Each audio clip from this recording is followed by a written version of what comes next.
Sungguh banyak orang yang tidak mampu bersyukur. Padahal sekali lagi syukur itu adalah untuk dirinya sendiri. Karenanya kita terus tingkatkan kemampuan syukur kita, sehingga Allah Subhanahu wa taala menjadikan kita terus berlimpah dengan nikmat-Nya. Jamaah Jumat rahimakumullah, marilah kita juga terus meningkatkan ketakwaan kita kepada Allah Subhanahu wa taala. Dan menurut Imam Ghazali, sesungguhnya ketakwaan itu kalau dibelah menjadi dua, maka separuhnya itu namanya syukur itu tadi, dan separuh yang lainnya adalah sabar. Sehingga seseorang yang bisa mengisi seluruh waktunya dengan syukur dan sabar secara berkelanjutan bersamaan, maka dia telah mencapai derajat haqqa tuqati. Akan tetapi sekali lagi, itu bukanlah hal yang mudah. Mudah diucapkan, tetapi tidak mudah untuk kemudian kita wujudkan. Karena sekali lagi, untuk sekedar menyadari bahwa nikmat Allah sedang melimpah pada kita saja, kadang-kadang tidak mampu.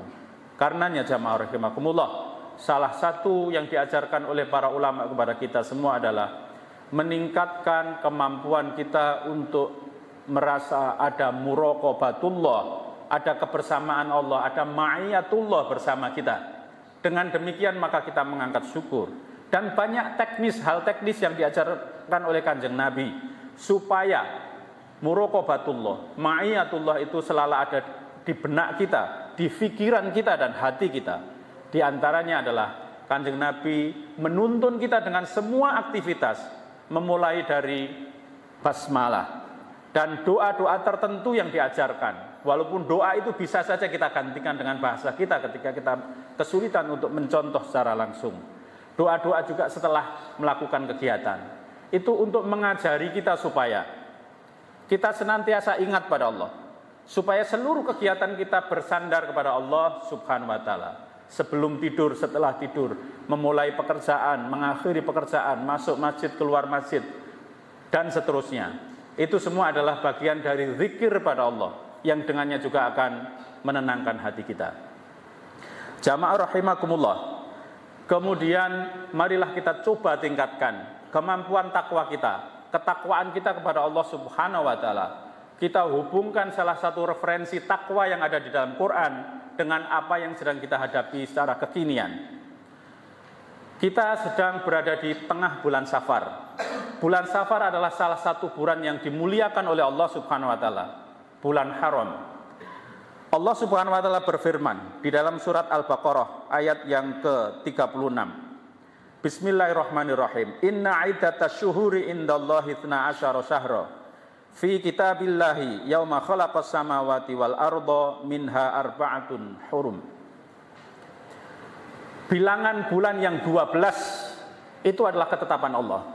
Jadi jamaah rahimakumullah, mungkin satu saat kita merenung dengan berbagai temuan teknologi, semuanya berbasis pada waktu, tidak bisa lepas dari tempat dan waktu. Dan kemudian kalau kita merenung lebih jauh, betapa hebatnya penemu satuan waktu. Kalau kita mengagumi para penemu-penemu kecanggihan teknologi misalnya, kemudian kita runut betapa hebatnya penemu satuan waktu, betapa kuatnya kemampuan berpikirnya. Akan tetapi itu adalah Allah sendiri. Jadi waktu itu telah diilhamkan kepada manusia, bukan hasil penelitian seorang ilmiawan pada masa lalu. Allah menegaskan di dalam ayat ke-36 dari surat Al-Baqarah ini.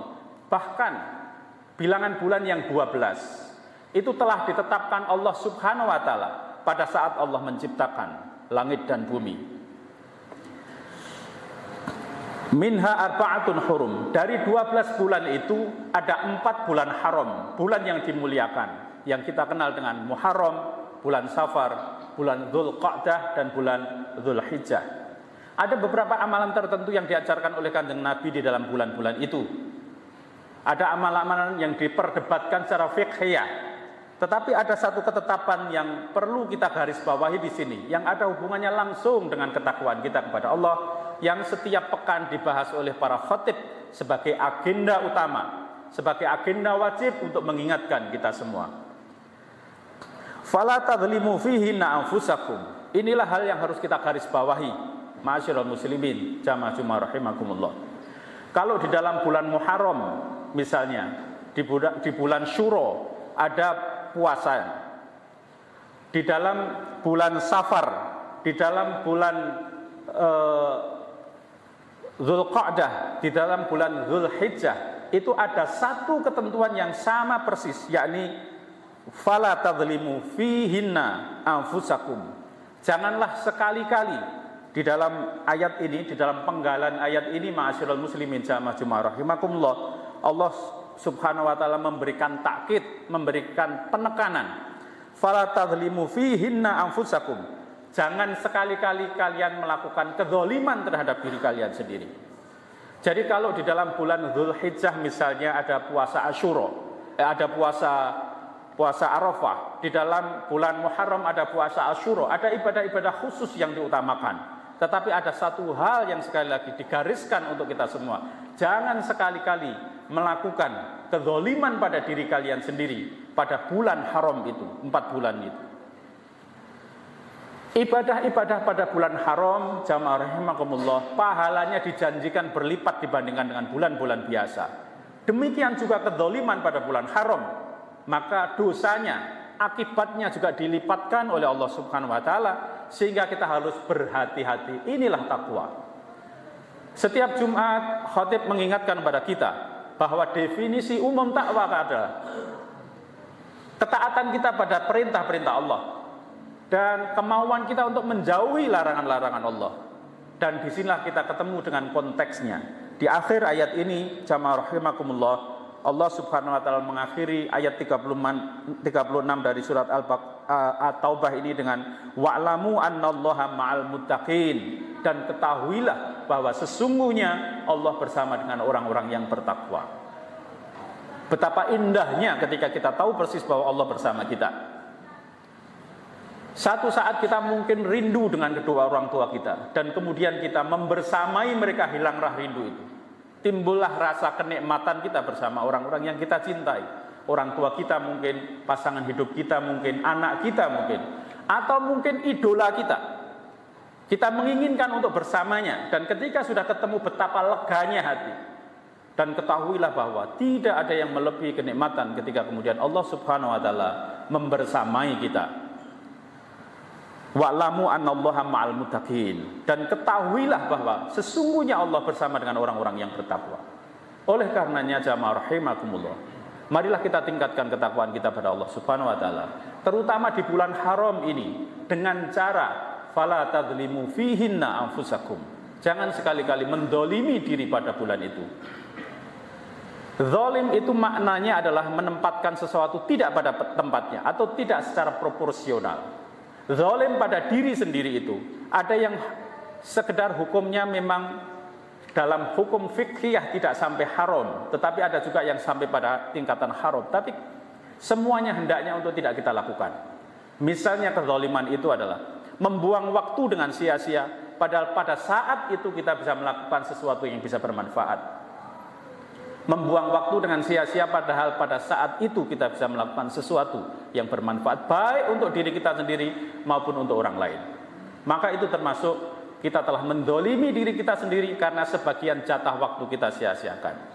Karenanya Rasulullah SAW di dalam salah satu hadis yang dihimpun oleh Imam Nawawi di hadis Arba'in, beliau mengajarkan kepada kita, min husni islamil mar'i tarkuhu ma la ya'ni. Di antara ciri kebaikan keislaman seseorang itu adalah kemampuannya untuk meninggalkan hal-hal yang tidak bermakna. Apalagi jamaah rahimakumullah, ketika kita melakukan hal yang kemudian membahayakan diri kita, membuang waktu kita dengan membahayakan diri kita, atau mengkonsumsi sesuatu yang membahayakan diri kita, itu adalah termasuk mendolimi diri. Itu termasuk mendolimi diri. Kita tahu sesuatu misalnya satu zat aditif yang kita kenal secara umum dalam makanan atau mungkin minuman, yang ketika kita meminumnya kita merasa nikmat, dan kemudian kita memaksakan itu padahal kita tahu persis bahwa secara saintifik zat itu akan membahayakan tubuh kita pelan-pelan atau cepat atau lambat, maka itu termasuk mendolimi diri kita sendiri. Karenanya di pemerintah-pemerintah tertentu pun termasuk negara kita sudah misalnya secara legal melarang mengkonsumsi alkohol, karena itu membahayakan. Secara saintifik, secara medis sudah terbukti itu akan merusak fisik. Narkoba dengan segala jenisnya, dan hal-hal yang mungkin masih diperdebatkan, misalnya diperdebatkan baik secara fikih maupun secara medis. Tetapi ketika kemudian ada sebagian informasi medis yang mengatakan bahwa itu berbahaya kepada kita, itu membunuh kita, maka ketika itu kemudian kita paksakan demi kenikmatannya sendiri, maka mari kita lebih berhati-hati bahwa itu termasuk mendolimi diri. Karena sesungguhnya kata takwa itu sebagian arti leksikalnya adalah kehati-hatian. Seorang sahabat bertanya pada sahabat yang lain, apakah arti takwa itu? Maka dijelaskan dengan satu gambaran, pernahkah engkau melewati satu jalan yang di jalan itu gelap dan penuh dengan onak dan duri? Maka dia jawab, maka saya akan berjalan dengan pelan-pelan dan berhati-hati. Itulah takwa. Di dalam kehidupan kita, jamaah rahimakumullah, yang sesungguhnya tidak panjang, yang nanti akan ada kehidupan lagi, banyak onak dan duri yang kita tidak ketahui atau yang sudah kita ketahui. Kehati-hatian kita untuk tidak menyentuhnya, itulah ketakwaan di dalam hidup.